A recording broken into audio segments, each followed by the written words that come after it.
Boa noite novamente, queridos. Por favor, abra sua palavra no livro do profeta Abacuque. Hoje nós vamos dar continuidade à nossa série de exposição.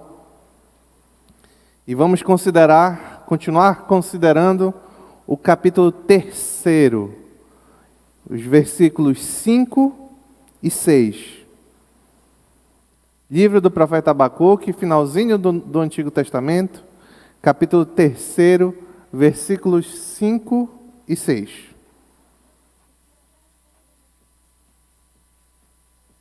Tem umas folhas aí, mas creio que todos vão achar em breve. O famoso escritor brasileiro Machado de Assis escreveu livros, contos, e nesses livros e contos ele criou personagens muito curiosos.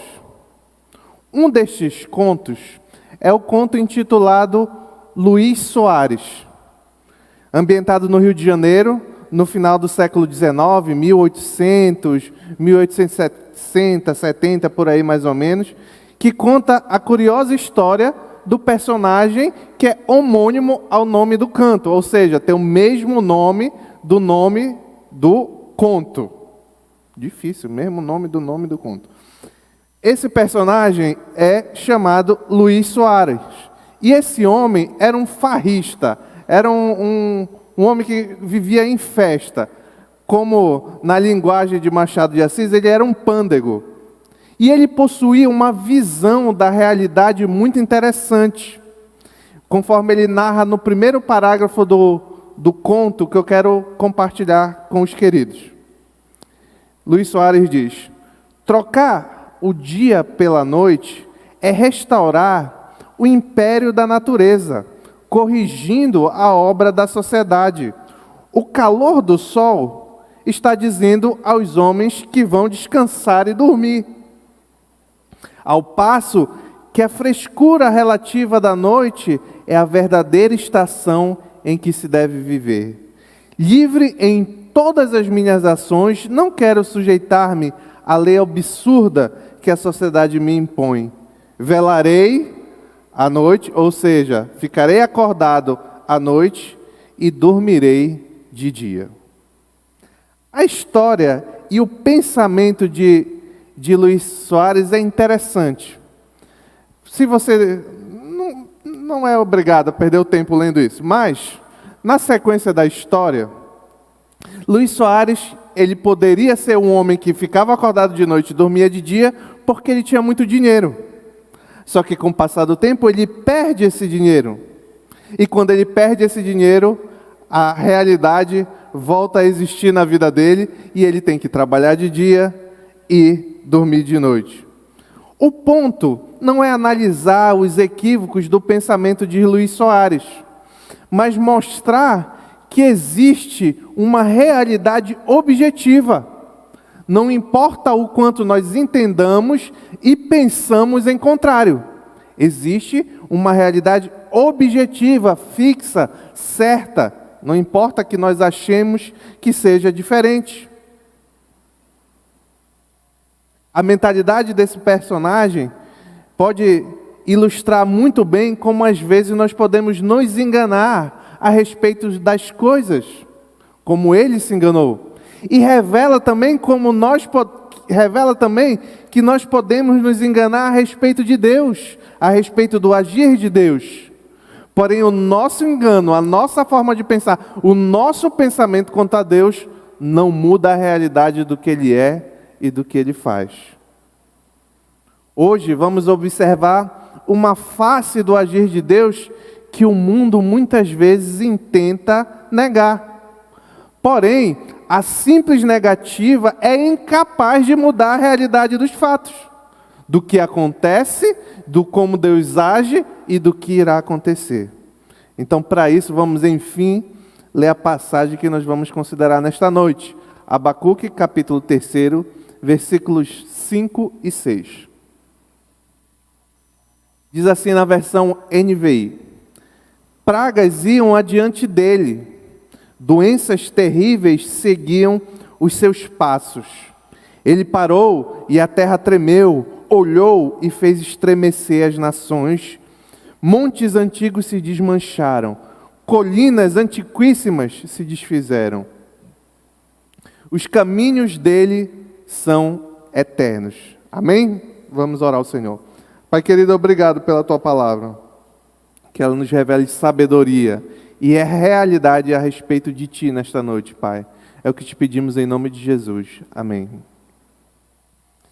Para quem talvez não esteja acompanhando a série de exposições, esse dele, que as pragas vêm adiante dele, que e as doenças terríveis seguiam seus passos, e o profeta Abacuque está tendo uma revelação do avançar de Deus para trazer juízo sobre os judeus, sobre os caldeus e salvação aos fiéis.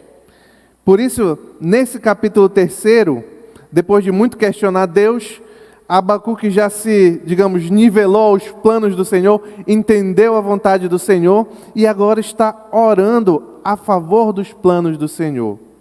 Mas lembrem que essa oração não é apenas uma oração do profeta Abacuque, também é um salmo a ser entoado nas reuniões das congregações do povo de Judá, na congregação do povo de Judá.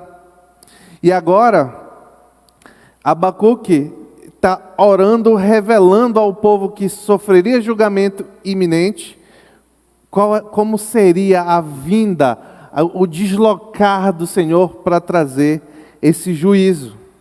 Quando consideramos na última mensagem, no sábado passado, os versículos 3, parte B, e versículo 4, vimos que nesse avançar da chegada do Senhor, Abacuque desenvolveu a extensão, que o alcance da glória do Senhor naquele dia alcançaria toda a terra, a extensão, bem como a sua intensidade, como o Senhor vem em glória e poder naquele dia. Lembrem, a profecia revelada por Abacuque, a oração, o salmo revelado a Abacuque, nós já conversamos aqui, ele tem um duplo cumprimento. O cumprimento imediato, que recai sobre o povo de Judá naquele contexto, o povo caldeu naquele contexto, mas também aponta para o futuro, para a conclusão última de todas as coisas, quando o santo virá, quando Deus virá julgar este mundo. Hoje continuaremos considerando a ilustração que Abacuque faz do movimento de Deus até a chegada da justiça, juízo e salvação, especialmente quanto aos efeitos da glória de Deus durante a sua vinda para julgar o mundo. O primeiro ponto que eu queria destacar nesta noite é que eu nomeei da seguinte forma: o rastro de um Deus temível. Versículo 5. Pragas iam adiante dele, doenças terríveis seguiam os seus passos. Havendo, como eu acabei de falar, descrito a extensão e a intensidade da glória de Deus, agora o profeta descreve os efeitos que acompanham, os efeitos que a manifestação dessa glória gera no mundo.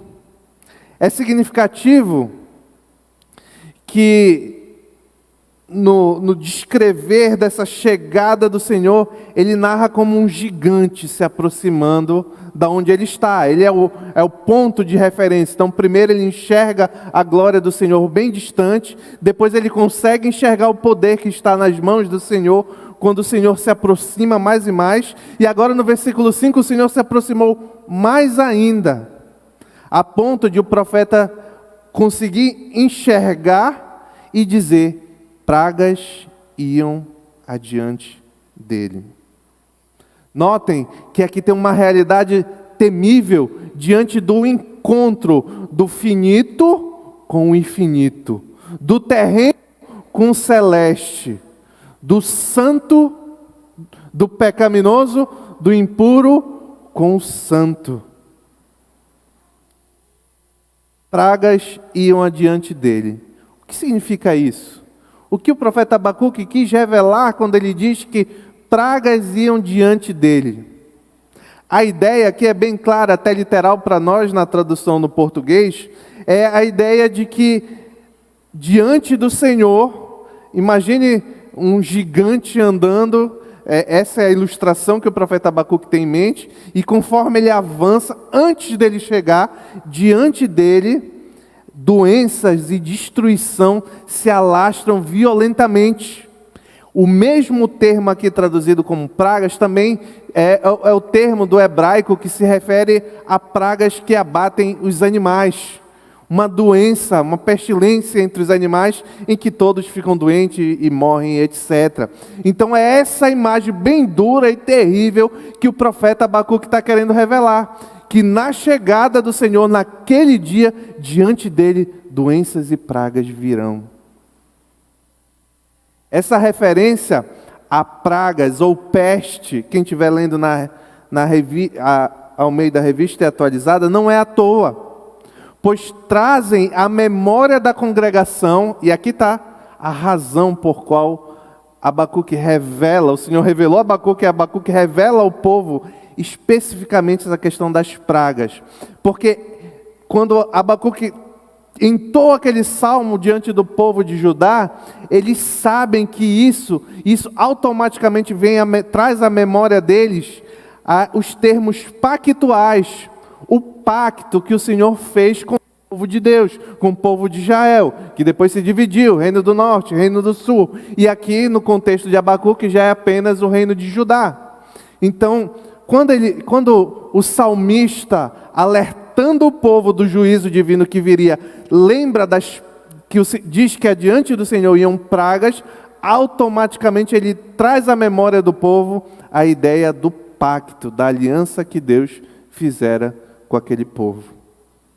E aqui é importante abrir um parênteses, um grande parênteses, para entendermos o que exatamente o povo de Judá recordou quando ouviu esse salmo ser entoado pelo profeta Abacuque. No capítulo 28 de Deuteronômio, encontramos um resumo. Capítulo 28 de Deuteronômio. Encontramos um resumo das principais condições e consequências. Quais eram as cláusulas desse pacto do Senhor com o povo. E eu vou fazer alguns recortes e comentar brevemente. Não dá para ler todo o capítulo 28, é um capítulo grande, extenso. Logo no início, no verso 1 e 2, o Senhor revela o caráter da aliança se o povo de Deus, se o povo dele, de Israel, se o povo de Judá fosse obediente. Ou seja, revela o caráter positivo. Você vai ver lá no versos 1 e 2. Diz assim, Deuteronômio capítulo 28, verso 1 e 2.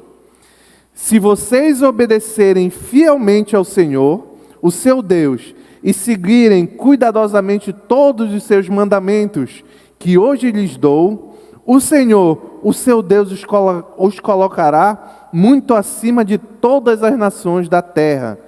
Todas essas bênçãos virão sobre você e os acompanharão, se vocês obedecerem ao Senhor, o seu Deus.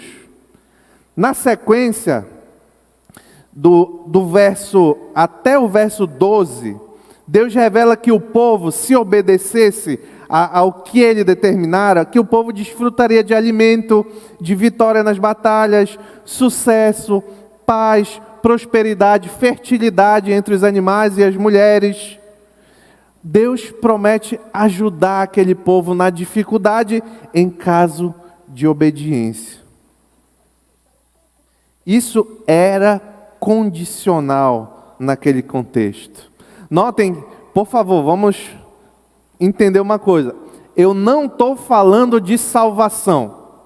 Nunca existiu, do início da história humana até o final da história humana, depois da queda, um tempo em que fosse possível ser salvo por obras.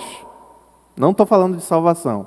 Eu estou falando do favor e graça de Deus sobre um povo que Ele mesmo separou. Então Deus diz assim, se você obedecer, então você será abençoado com todas essas coisas que eu acabei de ler. Isso é claramente condicional, como nós vemos lá no verso 14 do versículo 28, do capítulo 28 de Deuteronômio. Não se desvie nem para a direita, nem para a esquerda, nem para a direita, nem para a esquerda. de qualquer dos mandamentos que hoje lhes dou, para seguir outros deuses ou prestar-lhes culto. Então pronto. Resumindo, bem resumidamente, o pacto de Deus com o povo de Israel era que eles deveriam obedecer e, em caso de obediência, teriam o favor do Senhor. E todas aquelas coisas boas que eu disse aconteceriam. Mas e negativamente? Caso o povo não obedecesse, aí está na sequência, vai lá no verso 15. Olha o que diz. Entretanto, se vocês não obedecerem ao Senhor, o seu Deus, e não seguirem cuidadosamente todos os seus mandamentos e decretos que hoje lhes dou, todas essas maldições cairão sobre vocês e os atingirão. Na sequência desse verso 15 até o 68, Deus revela as consequências, isso mesmo que você ouviu, do verso 16 até o 68, Deus traz as consequências em caso de desobediência, que inclui o oposto de tudo que eu falei, vitória na batalha, prosperidade, fertilidade, o oposto de tudo isso e muito mais. Dá para entender pela clara diferença da quantidade de versículos, né? A parte que revelou as coisas positivas foram até o versículo 12. De 3 a 12, se eu não estiver enganado. E a parte que revelou, caso o povo desobedecesse, as consequências, foi do versículo 16 ao 68. Só que é interessante, eu queria pensar dessas consequências negativas da desobediência, o versículo 21 e 22 do capítulo 28. Porque é esse trecho que Abacuque está trazendo à memória do povo quando ele faz a sua oração. Diz assim: o Senhor o encherá de doenças, até bani-los da terra em que vocês estão entrando para dela tomar posse, que é consequência da desobediência, tá? O Senhor ferirá com doenças devastadoras, febre e inflamação, com calor abrasador e seca, com ferrugem e mofo, que os infestarão até que morram. Então, o povo, nós já sabemos pelo contexto que eu já repeti 1000 vezes, o povo de Judá vivia em clara desobediência aos mandamentos do Senhor no tempo do profeta Abacuque. Então, quando o Abacuque revela que diante do Senhor, antes do Senhor chegar, na frente do Senhor vinham pragas, ele está destacando que aquilo era consequência da desobediência do povo. É por isso que a justiça de Deus devastaria aquele povo, consequência da desobediência. Só que agora, nós já vimos aqui que agora é um novo Abacuque, porque ele está disposto, ou seja, ele está, não é disposto a palavra, ele está pronto para enfrentar as consequências da desobediência do povo, porque ele sabia que assim como Deus traria juízo terrível sobre os desobedientes, mas agora ele sabia, e aqui de fato nós estamos falando de salvação, ele sabia que o justo viveria pela sua fidelidade. Na sequência do verso 5, depois de revelar do que iria diante de Deus, agora o profeta revela o rastro de destruição que ia após a passagem do Senhor, o que ia atrás. Pense, vamos pensar como Abacuque, é um gigante andando. E na frente dele ia a devastação.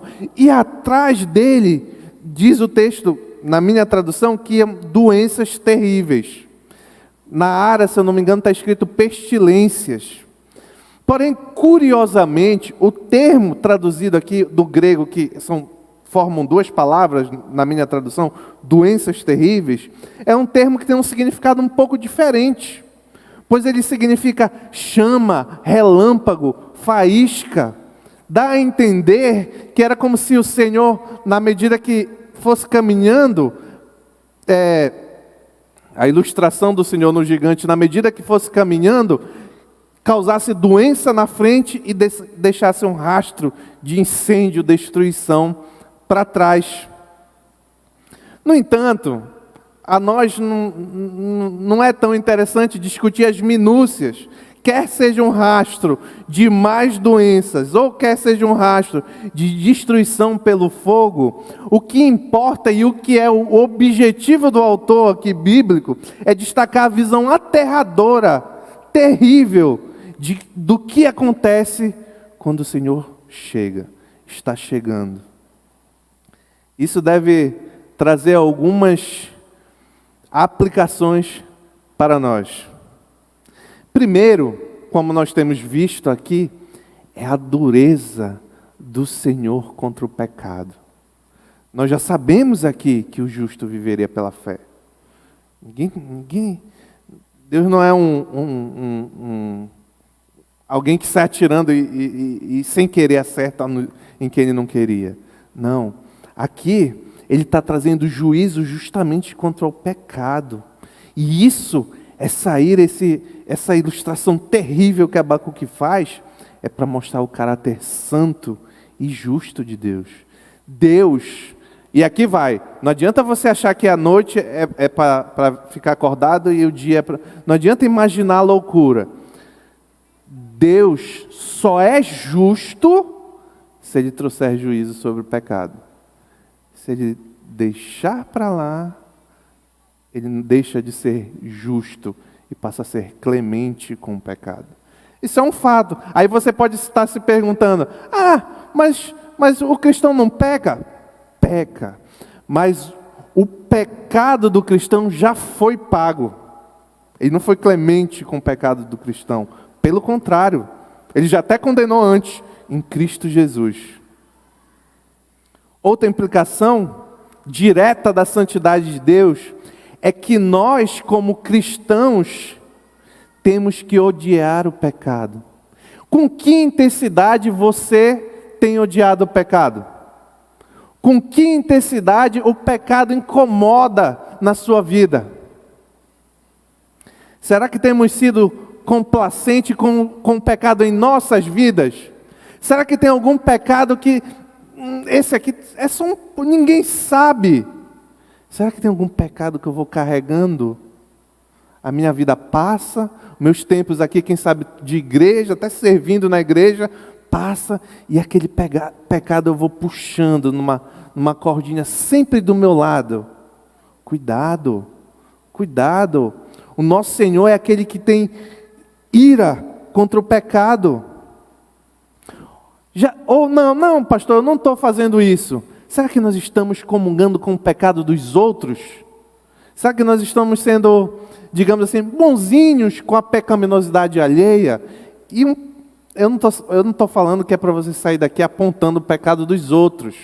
Não, mas será que você não tem, quando está em outro grupo, talvez fora aqui dos irmãos da igreja, não tem se adaptado a alguns comportamentos de quem vive uma vida que não conhece a Deus?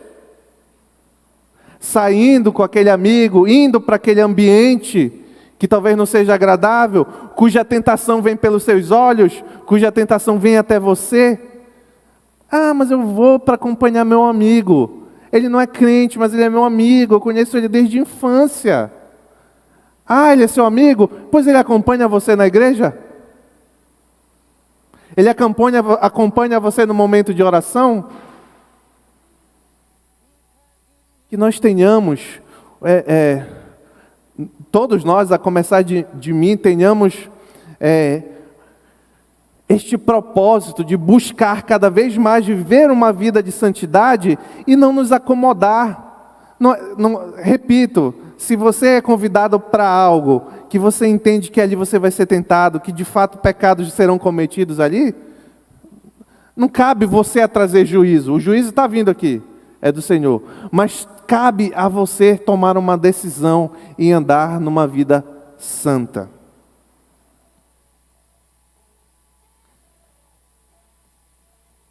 Um outro entendimento que é importante quando nós tentamos aplicar esse texto é que toda a literatura do Antigo Testamento, ela está, digamos, sobre a égide da Antiga Aliança.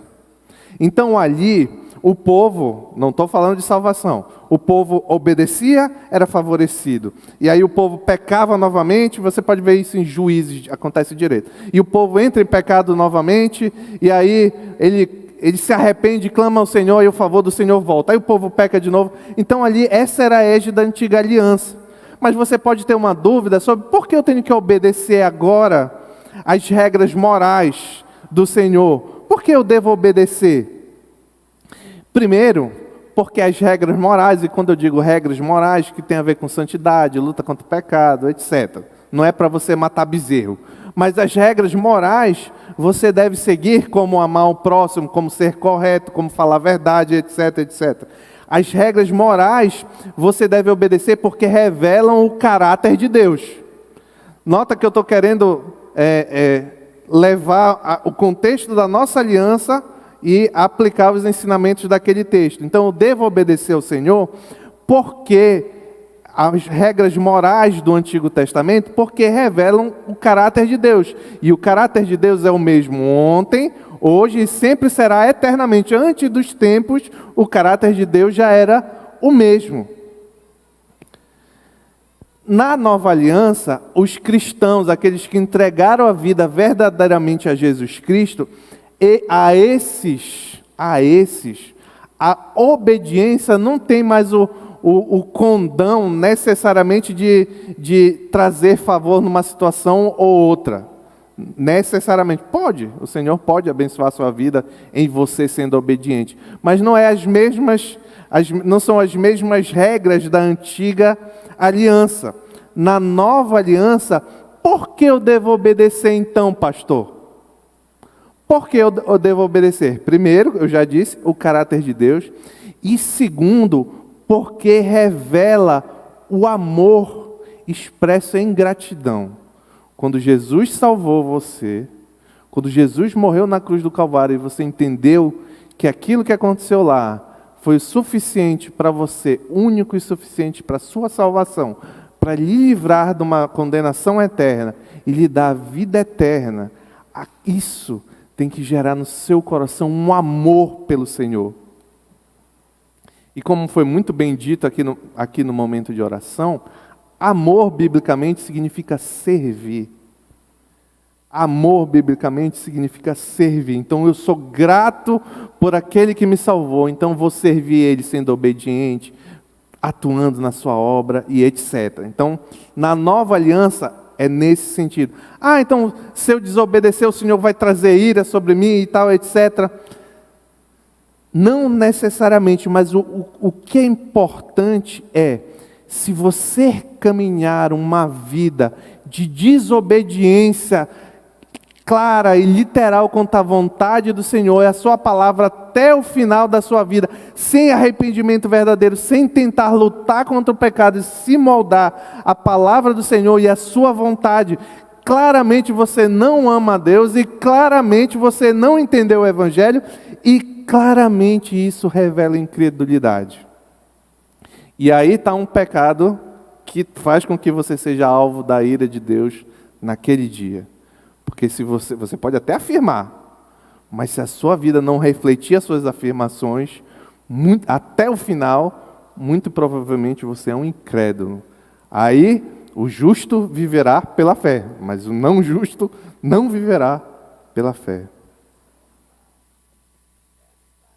Achou pesada a descrição de Abacuque da chegada da glória de Deus? Cuidado, meus queridos, com deuses inventados pela mentalidade humana. São a causa, esses deuses, Deus bonzinho, que não vai trazer juízo, que não vai castigar, que não vai trazer ira contra o pecado, que ama todo mundo, que toda forma de amor vale a pena, etc. Esse Deus não é o Deus da palavra. É por causa dessas descrições erradas, pintadas um Deus fraco e frágil, que no mundo há falta de temor do Senhor. E é consequência da falta de temor do Senhor que nós vivemos num mundo, num tempo de tolos. Porque o temor do Senhor é o princípio da sabedoria. O povo que anda sem temor do Senhor, então não é sábio. E na Bíblia, o contrário do sábio é o tolo. É por isso que nós vivemos num tempo de tolices. Porque as pessoas não sabem que o Senhor vem assim um dia. Ou não acreditam. Ou inventaram um Senhor para elas que é bonzinho, é um Papai Noel e etc. Lembrem-se, o nosso Deus, o Deus da palavra, é o Deus do dilúvio. É o Deus da destruição de Sodoma e Gomorra. É o Deus das pragas do Egito. Você pode estar dizendo, mas pastor, o senhor só está citando o Antigo Testamento, ali era diferente. Agora Deus é o Deus do Jesus, Jesus é bacana e tal, abraça todo mundo, etc. Tem uns pastores que, eu tenho até pena de Jesus quando eu vejo algum vídeo na internet, alguma coisa assim. Abra sua Bíblia, é um texto que você deveria ter marcado. Veja um pouco do caráter bíblico de Jesus em 2 Tessalonicenses 1, versículos 6 a 9. 2 Tessalonicenses 1, versículos 6 a 9. Eita, é bonito ver um monte de página de Bíblia virando, glória a Deus. 2 Tessalonicenses, versículo 1, 6 a 9. Olha esse texto. Marque, se você não marcou, marque esse texto, que talvez seja um caráter de Jesus que surpreenda você. É justo da parte de Deus retribuir com tribulação aos que lhes causam tribulação. Aqui ele está falando, Paulo está falando com crentes. É justo da parte de Deus retribuir com tribulação aos que lhes causam, ou seja, aos que causam tribulação aos crentes. E dar alívio a vocês que estão sendo atribulados, e a nós também. Agora, somente aqui nesse mundo presente, é sobre isso que Paulo está falando? Não, olha a sequência do texto. Isso acontecerá quando o Senhor Jesus for revelado lá nos céus, com seus anjos poderosos, em meio a chamas flamejantes. Ele punirá, olha, Jesus vai punir. Ele punirá os que não conhecem a Deus e os que não obedecem ao Evangelho do nosso Senhor Jesus. Eles sofrerão a pena da destruição eterna, a separação da presença do Senhor e da majestade do seu poder. Esse é o Jesus Cristo das Escrituras. O segundo ponto que eu queria destacar, o primeiro foi grande primeiro, vamos lá. O segundo ponto que eu queria destacar é a chegada de um Deus temível. Verso 6 diz, ele parou e a terra tremeu, olhou e fez estremecer as nações. Montes antigos se desmancharam, colinas antiquíssimas se desfizeram. Os caminhos deles são eternos. Agora o Todo-Poderoso, na ilustração que Abacuque está fazendo, o Todo-Poderoso, o Senhor chega. Para. O trajeto acabou. É evidente que ele não é simplesmente um fenômeno a ser observado. Ele se eleva acima dos montes e Deus mede a terra com um olhar e ele manifesta a sua soberania. Olha que o texto diz, ele parou, a terra tremeu e ele olhou. Eu busquei uma ilustração para trazer esse olhar de Deus e eu penso como aquele empregado desobediente, desorganizado, corrupto, que está enrolando a empresa e o chefe pega ele e olha. Claro que o chefe se surpreende, Deus não se surpreende, mas é um olhar de reprovação do Senhor quanto ao pecado. E este olhar, diz o texto, fez estremecer as nações. Diante do olhar de Deus, nações inteiras pulam assustadas quando de repente se tornam conscientes de que o Senhor chegou. Chegou aquele dia que os crentes diziam, já imaginou? Judá, Babilônia e os sucessores da Babilônia, Estados Unidos, Rússia, China, permanecerão sempre, para sempre, sujeitos à vontade do Senhor. Na sequência do verso, Abacuque revela os efeitos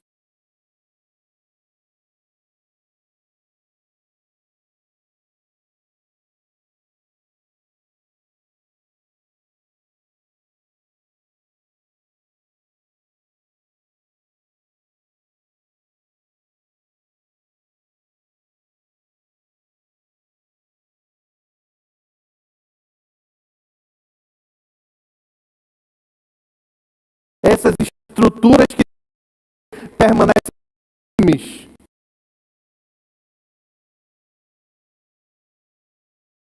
Aqui claramente o paralelismo hebraico, antigo, colinas antiquíssimas, vê do hebreu, quando ele quer ressaltar algo. São estruturas interessantes como elas servem o Senhor.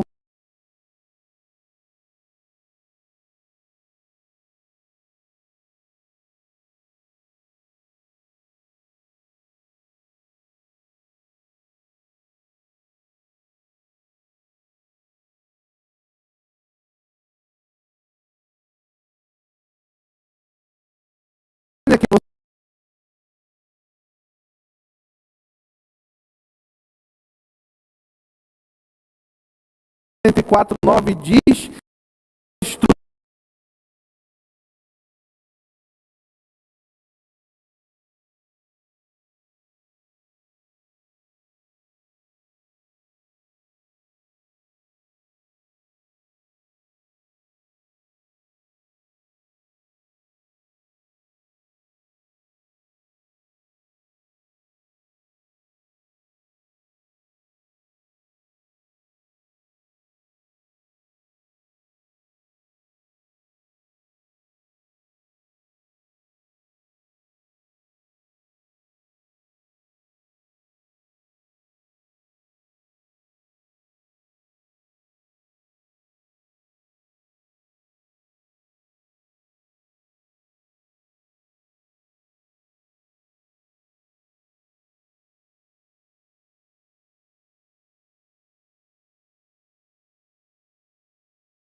essas coisas em que por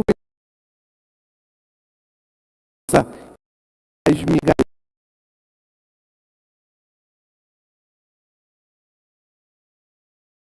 cumprimento final. Lembra que eu repeti?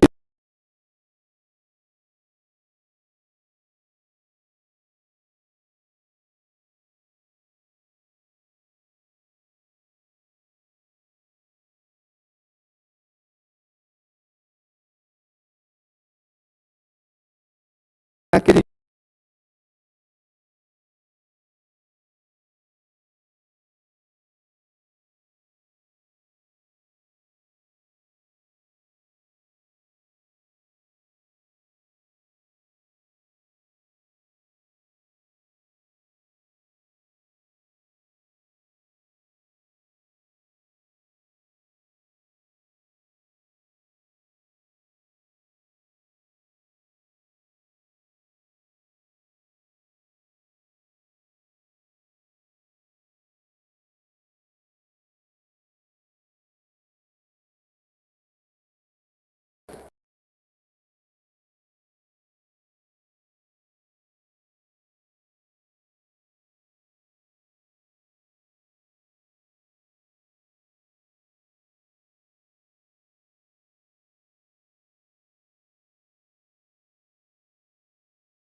coisas que se acabam em segurança nos nossos lares, no conforto do nosso sofá, no nosso plano de saúde, o dinheiro tem na nossa conta, no que se eu estou saudável, eu estou confiante, se eu malho, se o meu corpo é resistente, eu sou confiante. Nós botamos confiança nessas coisas, só que todas essas coisas são frágeis e perenes. O Senhor é que é eterno, e se nós confiarmos naquele que tem domínio sobre todas as coisas, então por que eu vou andar ansioso? Eu não estou dizendo que é fácil, Mas o fato de ser difícil não significa que não é para fazer. Por que eu ando com medo das circunstâncias? Por que eu vivo com temor? Eu não creio, eu não sou filho do Deus soberano sobre todas as coisas. Eu não sou filho daquele que pode e promete que o justo viverá pela fé. Nós possamos vencer. A arma para vencer a ansiedade é a confiança em Deus. Nós devemos ajustar a fonte da nossa confiança. O salmo muito conhecido de vocês diz, Salmo 121, verso 1 e 2, eleva os olhos para o monte. De onde me virá o socorro? O meu socorro vem do Senhor que fez o céu e a terra. Um breve contexto aqui desse salmo. Ali, o salmista está revelando a realidade daqueles que se aproximavam, estavam chegando em Jerusalém. Jerusalém era cercado por montes, então quando eles chegavam, muitos se sentiam seguros por ter aqueles montes ao redor, que aqueles montes eram inabaláveis e que Jerusalém ia ficar firme para sempre por causa daqueles montes. O salmista está dizendo que ele eleva os olhos para o monte. De onde me virá o socorro? É dos montes? Não. O meu socorro vem do Senhor, que fez o céu e a terra, inclusive aqueles montes. Amém?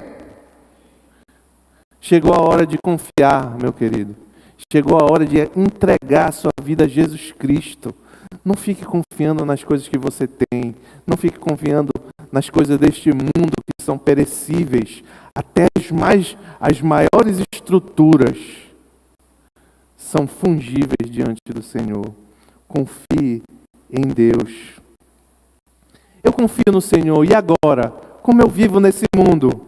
De maneira santa e piedosa. 2 Pedro, capítulo 3, verso 11 e 13, eu já vou caminhando para a conclusão, diz: visto que tudo, ele está falando do mundo, no dia do Senhor, visto que tudo será assim desfeito, que tipo de pessoas é necessário que vocês sejam?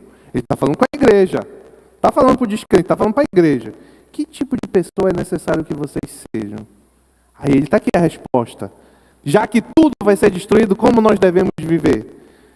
Vivam de maneira santa e piedosa, esperando o dia de Deus e apressando a sua vinda.